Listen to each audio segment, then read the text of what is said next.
My steps land softer today. The ground feels even, almost level, and I notice my breathing, it falls into a natural rhythm, without effort. In through the nose, out through the mouth. It matches my stride without me calibrating it. For a brief moment, I become aware of how calming it feels when breath and motion align. It reminds me of working near someone who carries rhythm you trust. A shared breath, a shared pace. The ember stirs, the morning calls. Curiosity moves through it all. You're joining me on the Ember Walk, where curiosity meets motion. I'm David Dysart. Together, we'll take a few minutes to step through one idea that shapes the craft of enrollment. Shared breath at the Anvil is not about agreement. It's about alignment. The difference is important. Agreement is cognitive. Alignment is structural. Agreement says we think the same. Alignment says we move with purpose in the same direction, even when our thoughts differ. When you've worked long enough in this field, you know when someone is forcing harmony. Their words may match yours, but their stance doesn't. Real alignment is quieter. It shows up as a calm clarity in moments of strain. It shows up when someone says, I wouldn't do it that way, but I see why it needs to happen. That is a shared breath.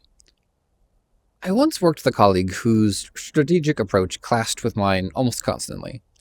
They focused on individualized touches. I focused on scalability. We used to debate until fatigue replaced the dialogue. But over time, we learned each other's rhythm.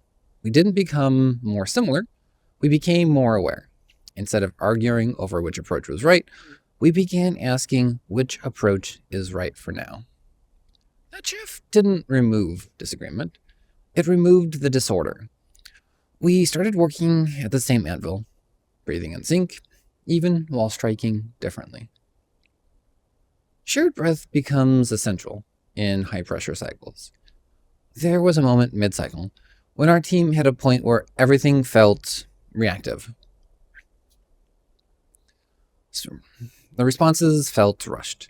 Energy fractured. We pulled the team into a room, and instead of pushing through, we sat in silence for a full minute. No reports, no arguments, no planning, just sitting long enough to remember that we were working towards something bigger than just urgency. The next conversation sounded different. We weren't aligned in thought, but we were aligned in breath. That changed the trajectory of the month. Shared breath is not sentimental. It is operational. It keeps rhythm stable when stakes rise. It allows conflict without the fracture. It allows pause without panic. It reminds the forge that the presence is fuel. You don't control someone else's breathing. You make room for it. You don't force them into your rhythm.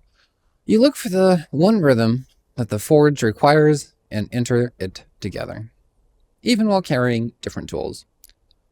Today, notice one place where rhythm has broken, not because of disagreement, but because of disorder. Instead of trying to force consensus, reintroduce a shared breath. Pause. Name the pressure. Listen until timing returns. Then move. Let your spark speak, and let us know in the comments, or DM me. What was that one thing? And how does it feel to find that rhythm together? Slow your final steps, just enough to feel breath settle between motion and intent. Alignment rarely begins in the mind. It begins in the lungs.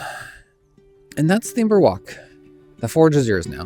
Go make something worth the heat. Step by step, the spark will talk. This is the